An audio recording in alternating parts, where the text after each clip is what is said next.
दोस्तों, क्या आप जानते हैं आपके आसपास जो इतनी सारी कंपनियां हैं, आप जिसके बारे में रोज़ सुबह शाम सुनते हैं, तो आपको क्या पता है ये बड़ी बड़ी कंपनियां हैं किस स्टेज में स्टैंड करता है? अगर आपको पता नहीं है तो आप ये वीडियो को लास्ट तक देखना। 3 स्टेप में, ओनली 3 स्टेप में आपको क्लियर हो जाएगा। पहला, इन्फेंसी स्टेज। इस स्टेज में ज़्यादातर बिजनेस स्टार्ट होता है। इस स्टेज में ओनर सारा काम खुद से करता है। इस स्टेज में ओनर के हिसाब से बिजनेस चलता है, ना कि बिजनेस के हिसाब से। दूसरा, एडोलसेंस स्टेज। इस स्टेज में बिजनेस ग्रो होने लगता है।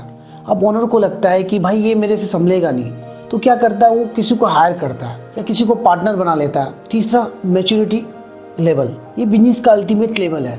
ज़्यादातर मिलियन बिलियन डॉलर की कंपनियां इसी स्टेज में आता है। अगर आपको भी मिलियन डॉलर की कंपनी खोलना है तो आपको कुछ 3 स्टेप फॉलो करना पड़ेगा। पहला, थिंक एज ए फ्रेंचाइज। दूसरा, सिस्टम डिपेंडेंट। तीसरा, वर्क ऑन बिजनेस।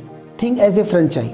अगर आप कोई बिजनेस स्टार्ट करते हैं तो आपको सोचना होगा कि मैं बिजनेस 2 साल या 4 साल बाद कहाँ तक लेके जाऊँगा, किस लेवल तक लेके जाऊँगा। तो आपको एक बिजनेस प्लान लिखना पड़ेगा। बिजनेस प्लान ऐसा बनाना होगा एक कार की तरह। अगर कार का कोई पार्ट्स खराब हो जाता है तो उसको चेंज कर सकते हैं। इसी तरह आपको एक बिजनेस प्लान बनाना होगा। अगर आपको मैकडी का फ्रेंचाइज लेना है तो आपको नहीं मिलेगा।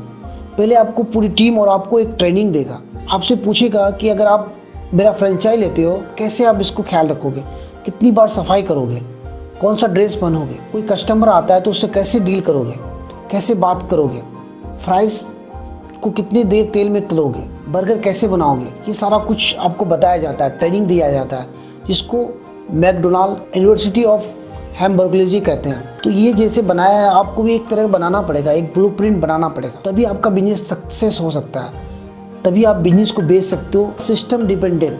आपको बिजनेस को सिस्टम डिपेंडेंट बनाना होगा, ना कि पीपल डिपेंडेंट। ऐसा बिजनेस आपको बनाना होगा कि पास कोई स्टाफ आपने हायर किया है, वो छोड़ के चला जाता है तो आपको कुछ फर्क ना पड़े।